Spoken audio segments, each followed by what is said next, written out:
오늘 말씀은 역대하 23장 1절에서 15절입니다. 키워드는 또 하나의 이세벨, 믿음으로 되는 용기, 용기를 내라 입니다.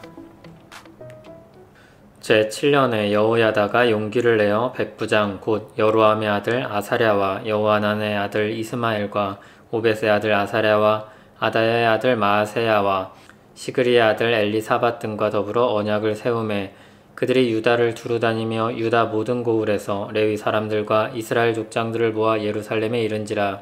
온 회중이 하나님의 전에서 왕과 언약을 세우매 여호야다가 무리에게 이르되 여호와께서 다윗의 자손에게 대하여 말씀하신 대로 왕자가 즉위하여야 할지니 이제 너희는 이와 같이 행하라. 너희 제사장들과 레위 사람들 곧 안식일의 당번인 자들의 3분의 1은 문을 지키고 3분의 1은 왕궁에 있고 3분의 1은 기초문에 있고 백성들은 여호와의 전 뜰에 있을지라.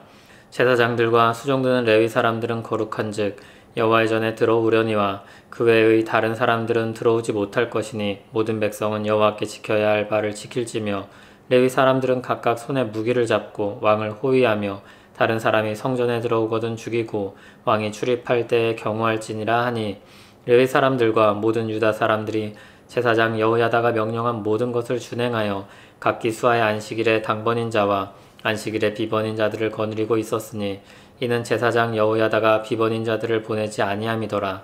제사장 여호야다가 하나님의 전 안에 있는 다윗 왕의 창과 큰 방패와 작은 방패를 백부장들에게 주고 또 백성들에게 각각 손에 무기를 잡고 왕을 호위하되 성전 오른쪽에서부터 성전 왼쪽까지 제단과 성전 곁에 서게 하고 무리가 왕자를 인도해내어 면류관을 씌우며 율법책을 주고 세워 왕으로 삼을새 여호야다와 그의 아들들이 그에게 기름을 붓고 이르기를 왕이여 만세수를 누리소서 하니라. 아달랴가 백성들이 뛰며 왕을 찬송하는 소리를 듣고 여호와의 전에 들어가서 백성에게 이르러 봄에 왕이 성전 문 기둥 곁에 섰고 지휘관들과 나팔수들이 왕의 곁에 모셔 서 있으며 그 땅의 모든 백성들이 즐거워하여 나팔을 불며 노래하는 자들은 주악하며 찬송을 인도하는지라. 이 아달랴가 그의 옷을 찢으며 외치되 반역이로다 반역이로다 하며 제사장 여호야다가 군대를 거느린 백부장들을 불러내어 이르되 반열 밖으로 몰아내라. 그를 따르는 자는 칼로 죽이라 하니 제사장의 이 말은 여호와의 전에서는 그를 죽이지 말라 함이라. 이에 무리가 그에게 길을 열어주고 그가 왕궁 말문 어귀에 이를 때에 거기서 죽였더라. 아멘. 이세벨은 악한 이방 여인의 대명사입니다. 그의 딸이었던 아달랴는 그를 닮아 있습니다.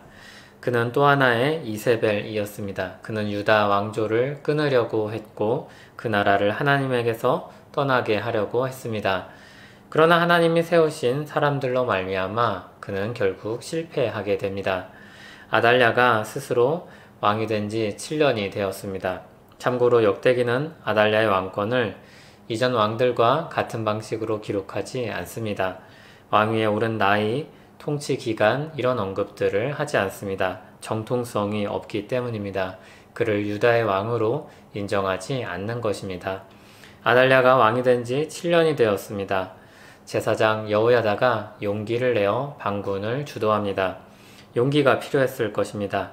그런데 막상 일을 시작해보니 여호야다의 계획에 많은 사람이 동참합니다. 아달랴의 부당한 통치에 대한 반발심이 그동안 감춰졌었지만 많은 사람들의 마음에 있었던 것입니다. 여호야다는 사람들을 모으고 하나님의 언약대로 남은 유다 자손 요아스를 왕으로 세웁니다.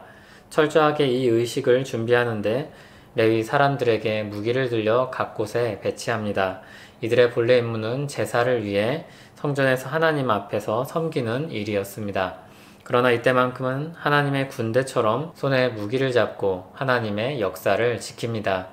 이전에 부올에서 이스라엘 백성들이 범죄하였을 때 그 악의 고리를 끊는 일에 앞장섰던 비느하스처럼 레위인들이 하나님의 역사를 위해 섭니다. 물론 이 일에 동참한 다른 사람들도 무기를 들고 하나님의 역사에 동참합니다. 요아스를 앞에 세우고 면류관을 씌웁니다. 율법책을 그에게 주고 기름을 부어 왕으로 세웁니다. 사람들은 소리 높여 요아스를 찬송합니다. 그 소리가 아달랴에게도 들렸습니다.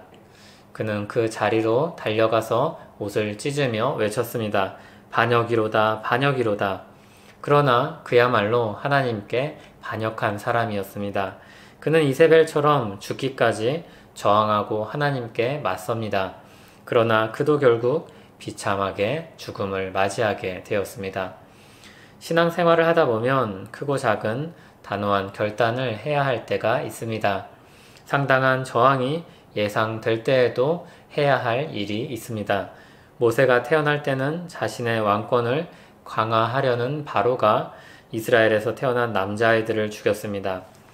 예수님이 태어나실 때에는 자신의 자리를 빼앗길까 두려워하는 헤롯이 유다 땅에서 태어난 아이들을 죽였습니다.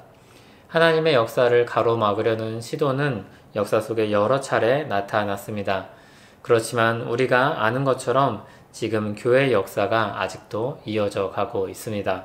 하나님의 역사는 계속해서 이어지고 있습니다. 믿음은 그런 하나님의 역사를 믿고 눈앞이 캄캄할 때에도 믿음으로 용기를 내어 한 걸음 내딛는 것입니다.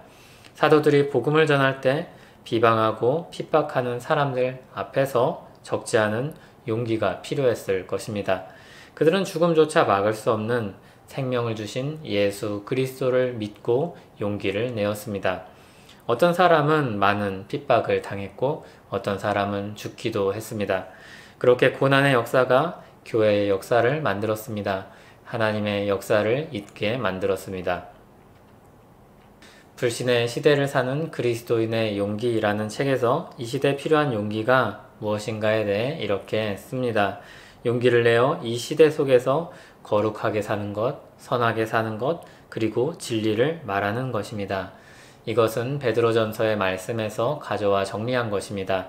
거기에 따뜻한 환대를 하나 덧붙입니다. 이 책은 이렇게 끝납니다. 용기를 내라. 우리는 풍요와 지식이 무한하신 하나님을 섬긴다. 우리는 작고 보잘것없지만 그분은 하실 수 있다. 용기를 내라.